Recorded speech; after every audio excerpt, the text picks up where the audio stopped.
నమస్తే. ఈరోజు మనం ప్రజెంట్ వరంగల్ నియోజకవర్గ సంబంధించిన బస్ స్టాప్ లో ఉన్నాము. ఇక్కడ సంబంధించిన లోక్సభ ఎన్నికల్లో 3 పార్టీలు ప్రధానంగా నిలబడతా ఉన్నది. బీజేపీ కావచ్చు, బీఆర్ఎస్ కావచ్చు, కాంగ్రెస్ కావచ్చు. పబ్లిక్ నాడి తెలుసుకునే ప్రయత్నం అయితే చేద్దాము. అన్ని ప్రాంతాలు ప్రతి ఒక్క నియోజకవర్గంలో బీఆర్ఎస్ పార్టీ వాళ్ళు కొంతమంది ఉంటారు, కాంగ్రెస్ పార్టీ వాళ్ళు ఉంటారు. అన్ని ప్రాంతాల్లో మనకు మెయిన్ గా పల్స్ ఏ విధంగా కనిపిస్తా ఉన్నది, ప్రజల్లో ఏమనుకుంటున్నారు.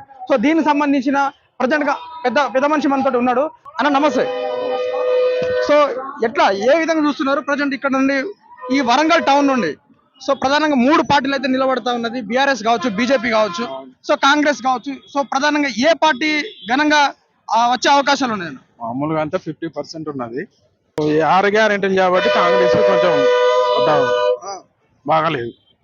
అది ఏ పార్టీ వచ్చే అవకాశాలు ఉన్నాయి ఎక్కువ? ఇక్కడ మనకు కనిపిస్తా ఉన్నది బీఆర్ఎస్ పల్స్ ఎక్కువ కనిపిస్తా ఉన్నది అన్నట్టుగా.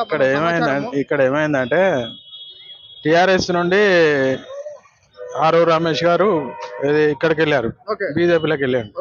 ఇప్పుడు అక్కడ వరంగల్ కూడా అది అట్లనే ఉన్నది, కాంగ్రెస్ వాళ్ళది. అది కూడా జంపింగ్ క్యాండిడేట్ కాబట్టి కొంచెం ప్రాబ్లమ్స్ బాగుంటాయి.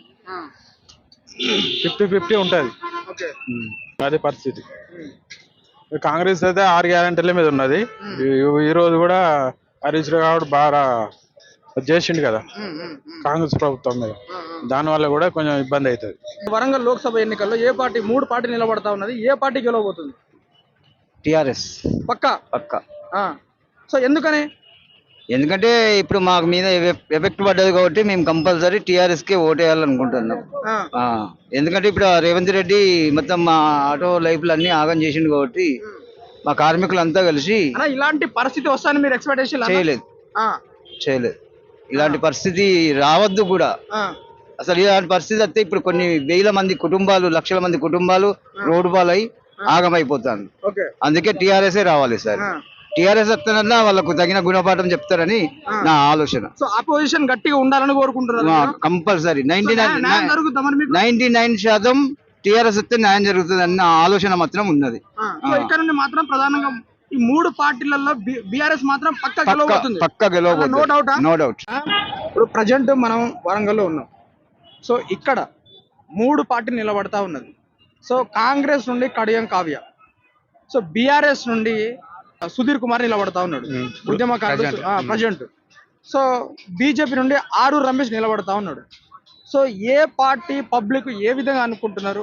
రాజకీయాలు రేపు ఎలక్షన్ అనగా ఈ రోజు కూడా మారిపోతారు, నైట్ మారిపోతారు. ఎట్లా చూస్తారే ఇప్పుడు ఏ పార్టీ ఎక్కువగా? బీఆర్ఎస్ పోలింగ్ చెప్తా ఉన్నారు.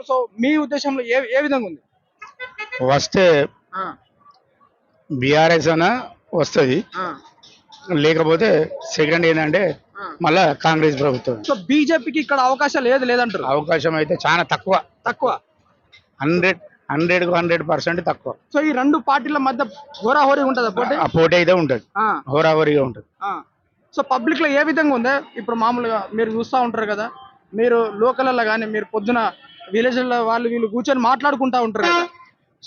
ఏ పార్టీని గెలిపించుకుందాము, ఏ పార్టీ గట్టిగా ఉంటే మనకు పని చేస్తూ ఉంటది అన్నట్టుగా మాట్లాడుకుంటారు కదా. ఏ పార్టీ పైన మొగ్గు చూపుతా ఉన్నారు ప్రజలు?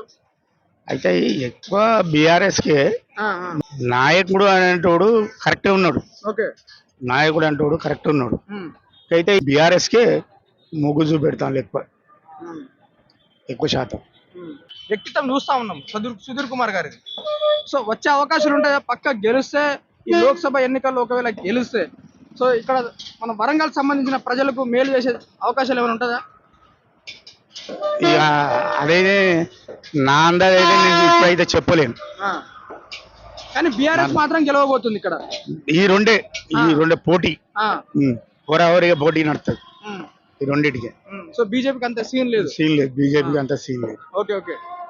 ఎందుకంటే నేను నా బుద్ధి రేగిన కానీ చూస్తాను, బీజేపీకి ఇక్కడ వరంగల్లో మాత్రం తక్కువ, చాలా తక్కువ.